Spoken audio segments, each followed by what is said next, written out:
Good evening, family. I want to start by saying happy day 2 of Kwanzaa. I hope everyone is enjoying the Kwanzaa holidays and spending time with the family and discussing the principles that we hold near and dear in our culture. I want to come on today and talk a little bit about the second principle, Kujichagulia. Share with you guys some scripture from the Msingi, and I hope that you guys find some value here. I want to first start off with putting something into context here.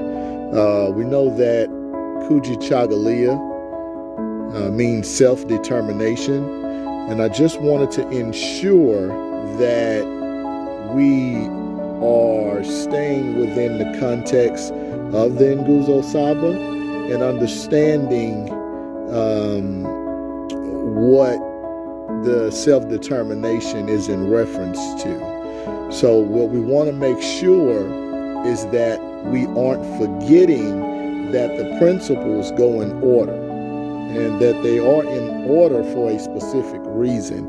So one must understand that umoja, or unity, is the first principle, and unity carries over into the next principle. So while it may say self-determination, it's still in reference to us as a whole. One still has to be thinking about the collective. So the self in self-determination is not directly speaking about individual determination. It's saying self-determination, but it's still in reference to us as a whole and as a collective. Okay, I just wanted to speak on that so that there isn't any confusion, and so that anyone isn't thinking that it's an individual reflection, since it has self in the self-determination. All right. Today we'll be reading from the book of Kujichagulia, chapter 3, verses 16 through 20. So we'll start here with verse 16.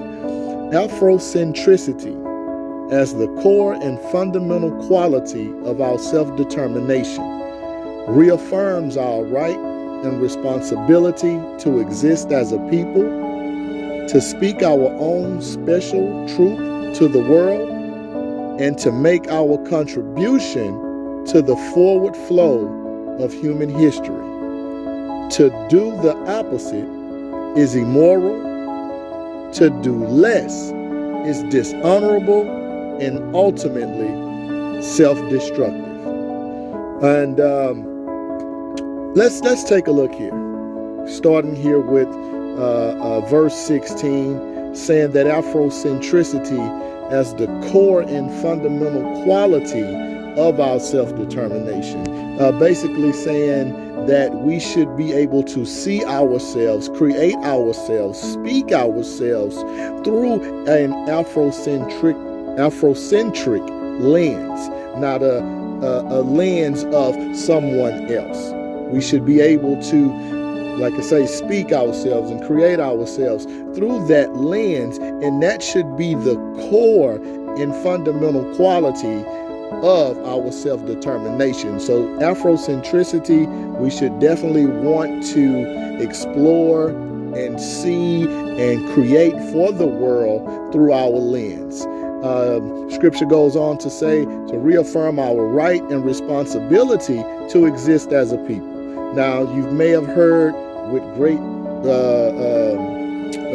right come great responsibility, and it is. You know, while we have a right, we also have a responsibility, right? So we want to ensure that while we are on the path to self-determination, that we are responsible while we're doing it.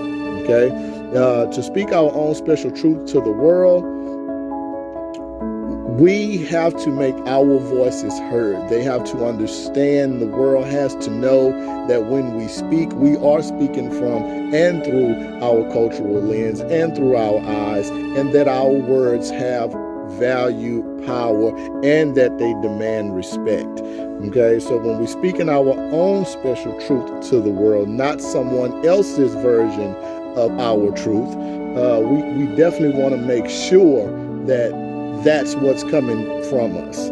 Okay, and to make our contribution to the forward flow of human history. I mean, every people on the planet wants to ensure that they give their contribution to the forward flow of human history. I mean, human history will go on as far as we can, I guess, envision it. But we want to ensure that our contributions are there. And remember, if the core and fundamental quality is Afrocentricity, when we make that contribution and others should so happen to come up on those contributions, that they will know and they will see it from our perspective, through our lens. Our contributions to human history should be great and wonderful through our lens, and we are perfectly fine with others getting to experience them, but they must come through our lens. And verse 20 is really the one that really speaks to me. To do the opposite is immoral. To do less is dishonorable and ultimately self-destructive. Culture helps to preserve the life of a people.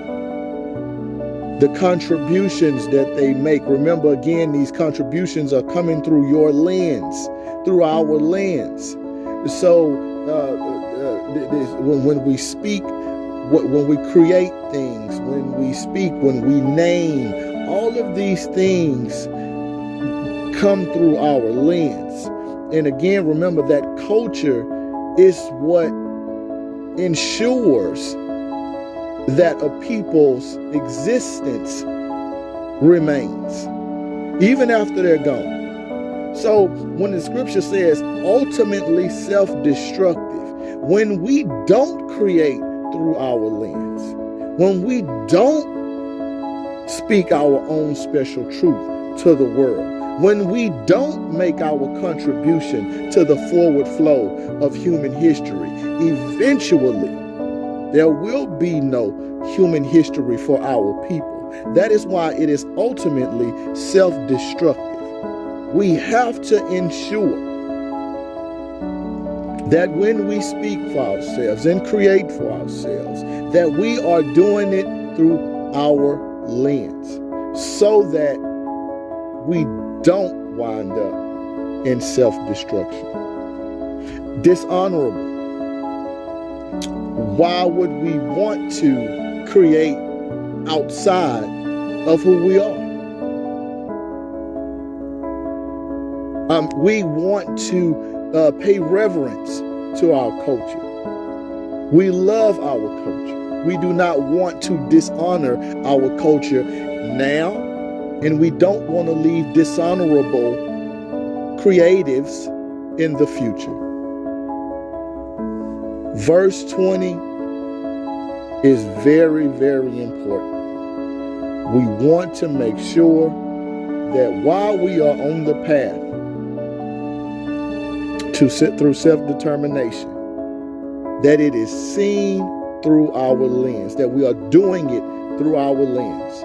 And we have to ensure that self-determination, that the core of our self-determination is, should, and will always be done through our lens. That's all I have for you guys today. Again, happy Kwanzaa. This is day 2. The principle is Kujichagulia. Thank you guys for tuning in, and please have those discussions with your family about what self-determination is. Okay, we have to have those discussions. We all should know that during Kwanzaa, we do take these time to reflect with our families about the principles. We have meaningful discussions with our families so that everyone understands